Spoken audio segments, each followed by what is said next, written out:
Hello students, आज हम आपके लिए एपी के पीवाईक्यू लेके आए हैं और इसके बाद आपको इंपॉर्टेंट क्वेश्चंस भी लाएंगे। चैप्टर वाइज इंपॉर्टेंट क्वेश्चंस आपके आएंगे और आप देखते रहें 15 से 20 मिनट का वीडियो और अपना परसेंटेज बढ़ाएं। अगर ये आप देखते हैं तो आपके डेफिनेटली 90% से एबव ही मार्क्स आएंगे, उससे कम नहीं आएंगे। इसमें सारे आपके इंपॉर्टेंट क्वेश्चन आ जाएंगे। तो देखिए पहला क्वेश्चन क्या कह रहा है, if A B C are N A P A minus B upon B minus C is equal to. अब इसने कहा है ए बी सी ए पी में है, आर इन एपी। तो ये आपको पता है जब भी कभी टर्म एपी में होती हैं तो उनका कॉमन डिफरेंस सेम होता है। तो इसका मतलब ये हो गया कि बी माइनस ए, इसमें सी ए माइनस करें, इजिकल टू आएगा सी माइनस बी, ऐसे आएगा। अब इसमें हम इसको ऐसे कह देते हैं ए माइनस बी, इसमें से माइनस कॉमन ले लें और इधर से भी माइनस कॉमन ले लें तो बी माइनस सी आ गया। तो यहाँ से माइनस गया तो A minus B B minus C के इक्वल हो गया और वैल्यू ऐसे निकालनी है A minus B upon B minus C. अब a माइनस बी आपका b माइनस सी है तो इसको b माइनस सी लिख दें और नीचे भी b माइनस सी है। यहां से इससे कैंसिल हो गया, वैल्यू आ गई 1। तो यहां a minus B upon b minus C की वैल्यू क्या होगी, 1 होगी। नेक्स्ट क्वेश्चन देखिए, the number of numbers between n and n square which are divisible by n। अब ये क्या कह रहा है, n और n स्क्वायर के बीच में कुछ नंबर हैं जो n से डिविजिबल है, जो n से डिविजिबल है। इसका मतलब ये हो गया n और n स्क्वायर के बीच में जितने भी नंबर हैं वो n के मल्टीपल हैं। जब वो n के मल्टीपल होंगे तो n से डिवाइड हो जाएंगे। तो आपको ये ढूंढना है कि n से n स्क्वायर के बीच में कितने नंबर ऐसे हैं जो n से मल्टीपल हैं, वो n से डिविजिबल तो हो ही जाएंगे। आप कैसे करें, देखो इसको मैंने लिख दिया n इंटू 1 और इसको लिख दिया n इंटू n। अब आपके समझ में आ गया कि n का मल्टीपल है 1 या n का मल्टीपल n है। तो ऐसे लिख सकते हैं आगे n into 2, n into 3, n into 4, ऐसे चलता रहेगा।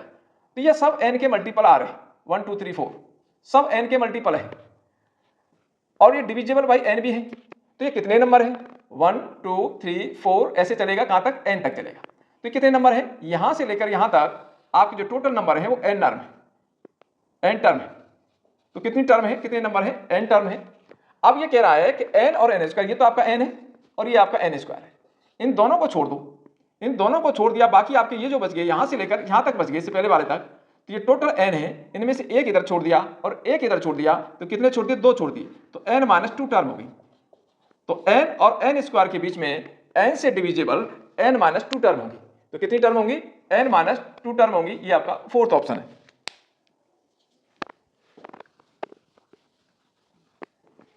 नेक्स्ट क्वेश्चन देखें, A P plus Q terms are N A P is M. P plus qth term, A P plus qth दे रखा है एम है और ए पी माइनस क्यू दे रखा है एन है। ये दो चीज गिवन है और तीसरा आपको क्या निकालना है, ए पी निकालना है। ए पी निकालना है, ए पी कैसे निकालेंगे, A plus N P minus 1 into D, P minus 1 into D. तो ये चाहिए आप कि इसकी वैल्यू क्या आएगी। तो ये दो चीज गिवन है, इन्हीं का हम यूज करेंगे। ए पी प्लस क्यू कैसे निकालेंगे, A plus P plus Q minus 1 into D is equal to M. इन एन की जगह पी प्लस क्यू है, इसमें A plus P minus Q minus 1 into D, ये एन है। ये दो इक्वेशन है और इन दोनों से आपको ये लाना है या ए और डी की वैल्यू निकालनी, दो तरीके। तो हम क्या करें, इसको हम ऐड कर देते हैं। जब इसको ऐड करेंगे तो ए और ए हो गया 2a प्लस डी इसमें कॉमन है p 2p हो जाएगा। ये प्लस का क्यू है माइनस का क्यू है, कैंसिल हो जाएगा और ये 2 हो जाएगा और डी आपका बाहर है ही, तो इधर हो गया m प्लस n। इन सब में से 2 कॉमन आ रहा है, a plus P minus 1 into D is equal to m plus n। आपको a plus P minus 1 into D की वैल्यू निकाल दी m प्लस n बाई 2। ये क्या चीज है, यही तो आपका AP है। तो यही तो आपका AP है। तो AP की वैल्यू आ गई 1/2 m प्लस n। तो यहां पर आपका 1/2 m plus n।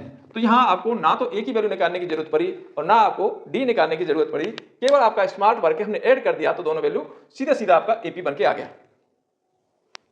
Next question देखें, आपको समय बचाना है, कम से कम समय में ज्यादा से ज्यादा आप आउटपुट दे पाए। तो देखो ये कह रहा है the 10th term from the end of the AP। पीछे से 10th टर्म निकालनी है। AP किस तरह से, -5 -10 -15, इस तरह से -1000। पीछे से nth टर्म निकालने का फॉर्मूला भी होता है, उस फॉर्मूले को रटने की जरूरत नहीं है। आप क्या करें, इसको सीधा कर दो, इधर से घुमा दो, इधर से 10th निकालनी है तो इसको सीधी कर दो, अब ये सीधी हो गई, -15 आ जाएगा, फिर -10 आ जाएगा और -5 आएगा। अब ये सीधी AP बन गई, इधर से 10th निकालनी है आपको 10 टर्म। तो ये क्या है, ये हमारा A है और D क्या है, इसमें से ये माइनस करेंगे वो D है, -10 -15 तो A प्लस का 5 आ जाएगा। अब जो भी टर्म निकालनी है, A 10 निकालना है तो A प्लस 10 - 1 या 9D। A हमारे पास 1000 है, 9 इंटू D आपका 5 है, तो 1000 में से प्लस का 45 गया तो माइनस का 9 5 बच गया, यानी ये आपका फर्स्ट ऑप्शन है।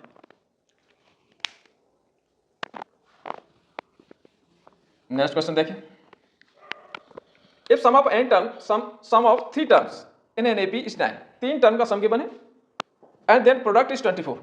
जब भी कभी आपको AP में 3 टर्म्स का सम दे रखा है और प्रोडक्ट गिवन है, दोनों चीज गिवन है, तो AP में 3 टर्म किस तरह से लेंगे, तब हम AP में लेट करेंगे A माइनस D, A और A प्लस D, ये 3 टर्म है। अब ये कह रहा है इन तीनों का सम 9 है, तो तीनों का सम कर दें